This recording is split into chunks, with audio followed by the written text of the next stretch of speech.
बता दें कि जब से मुसलमानों के लिए वक्फ बिल की बात चल रही है, उसके बाद से सरकार की तरफ सभी की नजरें लगी हुई है कि आखिर इस वक्फ बिल से नीतीश कुमार और चिराग पासवान ने विपक्ष की टेंशन कैसे बढ़ा दी है। आखिर वक्फ बिल के ऊपर चिराग पासवान और नीतीश कुमार ने कौन सा पत्ता खोला है, आज इसी के बारे में जानने की कोशिश करते हैं। नमस्कार, मैं हूं संजीव और आप देख रहे हैं आप तक न्यूज। अगर आप हमारे चैनल पर नए हैं तो चैनल को जरूर सब्सक्राइब कर लीजिएगा। आपको बता दें कि जब से मुसलमानों के वक्फ बिल को लेकर बिहार में चर्चा चल रही है, तब से ही ये जो मैटर है वो कहीं ना कहीं सबसे ज्यादा ट्रेंड कर रहा है। एक तरफ नीतीश कुमार, चिराग पासवान ये कहते नजर आ रहे हैं कि वो मुसलमानों के सबसे बड़े हितैषी हैं, तो वहीं एनडीए के कुछ नेताओं का और कुछ पार्टियों का ये भी कहना है कि वक्फ बिल को वापस लेना चाहिए, क्योंकि इससे मुसलमानों को सबसे ज्यादा नुकसान होने वाला है। आपको बता दें कि वक्फ संशोधन बिल को बुधवार को लोकसभा में पेश किया जा सकता है, ऐसी बड़ी खबर सामने आ रही है। उससे पहले सरकार और विपक्ष अपनी फील्डिंग जमाने में जुट गए हैं। विपक्ष को लगता है कि किसी भी तरह से इस बिल को रोक लिया जाना चाहिए, तो सरकार का दावा है कि एनडीए के सभी जो दल हैं वो चाहते हैं कि इस बिल को पास किया जाए। इसीलिए विपक्ष के कुछ नेताओं का कहना है कि ये कहीं ना कहीं मुसलमानों को डराने की, धमकाने की एक बड़ी कोशिश है। एनडीए के नेता या फिर जो भी पार्टी के सदस्य हैं, जो भी अलायंस के लोग हैं, वो चाहते हैं कि इस बिल को पास किया जाए, तो वहीं महागठबंधन इस बिल को लेकर अभी भी असमंजस की स्थिति में है और महागठबंधन चाह रहा है कि इस बिल को किसी भी कीमत पर पास नहीं किया जा सके। दूसरी तरफ अगर बात करें तो सरकार का दावा है कि एनडीए के साथियों के अलावा कुछ और भी दल हैं जो इसका समर्थन कर रहे हैं। लेकिन इसी बीच एनडीए में भाजपा के सहयोगी दलों में जदयू और चिराग पासवान की पार्टी लोजपा रामविलास ने इसके ऊपर सस्पेंस बढ़ा दिया है। बता दें कि दोनों दलों ने बिल को लेकर अभी तक अपने पत्ते नहीं खोले हैं, लेकिन इशारों में ही विपक्ष की टेंशन भी उन्होंने बढ़ा दी है। चिराग पासवान और नीतीश कुमार की पार्टी ने कहा है कि विपक्ष मुसलमानों को भ्रमित कर रहा है, इस तरह लोगों को डराना नहीं चाहिए। हालांकि जदयू के एमएलसी गुलाम गौस ने खुलकर बिल का विरोध किया है और मोदी सरकार से इसे वापस लेने की एक बड़ी अपील की है। आपको बता दें कि गुलाम गौस ने कहा है कि मेरी राय है कि इस विधेयक को तत्काल वापस लिया जाए, यदि देश हित और जनता के हित में ये सबसे अच्छा होगा। साथ ही साथ अगर हम बात करें तो अब जब किसान विधेयक वापस हो सकता है, उनका कहना है कि जब किसानों के लिए जो विधेयक था, जब उसको सरकार वापस ले सकती है, तो आखिर मुसलमानों के बिल को वापस सरकार क्यों नहीं ले सकती है। साथ ही साथ उन्होंने ऐसा दावा भी कर दिया है कि विपक्ष के कई लोग हैं जो नहीं चाहते हैं कि इस बिल को पास किया जाए, और एनडीए के भी कुछ नेताओं का कहना है कि इस बिल को सोच समझकर पास करना चाहिए, क्योंकि इसमें मुसलमानों का नुकसान हो सकता है।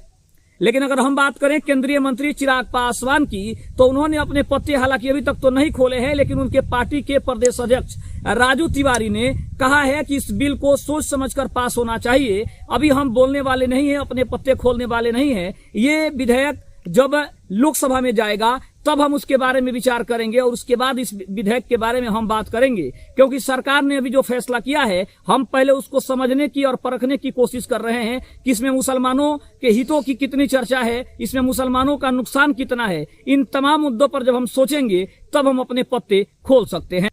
वहीं अगर बात करें तो ललन सिंह ने इस पर कुछ नहीं कहा है। उन्होंने कहा है कि हम लोकसभा में इस बिल पर अपना रुख रखेंगे, स्पष्ट करेंगे, हमें विपक्ष से सर्टिफिकेट लेने की कोई जरूरत नहीं है। नीतीश कुमार को कांग्रेस के प्रमाण पत्र की जरूरत नहीं है। वो अपने गिरेबान में झांक कर देखिए कि इतने सालों तक उन्होंने राज किया, लेकिन मुसलमानों के हितों के लिए उन्होंने क्या किया है। नीतीश कुमार ने मुसलमानों के सामाजिक, शैक्षणिक और आर्थिक उत्थान के लिए जो काम किया है वो देश के किसी भी सरकार ने नहीं किया है। इसके अलावा अगर बात करें तो संजय झा भी बोल रहे हैं कि जो हो गया है उसे बैक डेट से न लागू किया जाए, इसको सामने से लागू करने की कोशिश की जाए। संजय झा का यहाँ तक कहना है कि पुराने समय से वक्फ बिल को लागू न किया जाए। संजय झा ने कहा कि नीतीश कुमार जी ने कभी भी मुसलमानों का अहित नहीं होने दिया है, और चिराग पासवान की पार्टी ने भी इस बिल पर हाँ या नहीं कहा, या फिर नहीं, अभी तक नहीं कहा है, लेकिन उसने विपक्ष पर भ्रम फैलाने का एक बड़ा आरोप मढ़ दिया है। सांसद अरुण भारती ने भी कहा है कि विपक्ष जिस तरह से लोगों को डरा रहा है वह गलत है।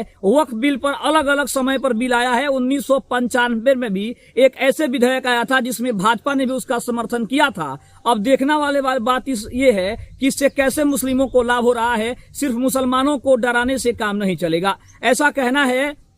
चिराग पासवान की पार्टी के कुछ नेताओं का साथ ही साथ ललन सिंह ने भी कहा है कि पार्टी सबसे पहले इसके ऊपर विचार करेगी, उसके बाद इस बिल के ऊपर बात करेगी। साथ ही साथ चिराग पासवान ने भी सवालिया लहजे में पूछा है कि विपक्ष जो आजकल मुसलमानों को लेकर इतना चिंतित है, तो तेजस्वी यादव महागठबंधन के ऊपर, साथ ही साथ राहुल गांधी और कांग्रेस के ऊपर भी बड़ा आरोप मढ़ा है। और उन्होंने कहा है कि कांग्रेस को भी यह जवाब देना चाहिए, जो कांग्रेस मुसलमानों का हितैषी बनकर बैठी थी, आखिर उस कांग्रेस ने मुसलमानों के लिए ऐसा क्या किया है जो मुसलमान कांग्रेस को या फिर महागठबंधन को वोट करें।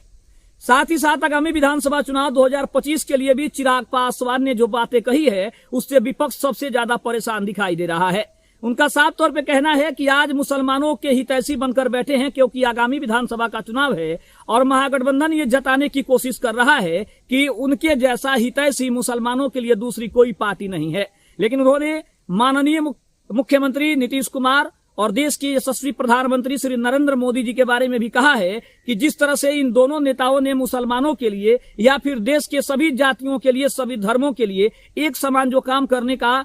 प्रयास किया है, इससे स्पष्ट है कि चाहे वो बिहार हो या फिर भारत के अन्य राज्यों की जनता हो, सबने ये देखा है कि भाजपा किसके लिए क्या करती है और महागठबंधन या फिर कांग्रेस के राज में इन जातियों के साथ क्या हुआ, ये बताने की जरूरत नहीं है। साथ ही साथ अगर बात करें तो आगामी विधानसभा चुनाव 2025 के लिए भी चिराग पासवान ने सीटों के ऊपर बड़ी बात कही है और उन्होंने ये बताने की कोशिश की है कि अमित शाह के बिहार दौरे से ये तो साफ संदेश हो गया है कि जितने भी एनडीए के दल हैं, जितने भी एनडीए के सहयोगी हैं, सभी एकजुट होकर चुनाव लड़ने की तैयारी कर रहे हैं और सीटों के बंटवारे को लेकर भी जल्द ही फैसला किया जाएगा कि एनडीए के कौन से दल को कितनी सीटें दी जा सकती है। साथ ही साथ अगर बात करें तो एनडीए में सीटों के बंटवारे को लेकर चिराग पासवान ने अपनी पार्टी का रुख भी स्पष्ट किया है और उन्होंने कहा है कि एनडीए के सामने अपनी बातों को रख दिया गया है। गृह मंत्री अमित शाह के सामने सीटों के बंटवारे को लेकर भी चर्चा की गई है और उन्होंने हमें आश्वस्त किया है कि आने वाले चुनाव से काफी पहले ही इसके ऊपर चर्चा हो जाएगी और कौन सी पार्टी को कितनी सीटें देनी है,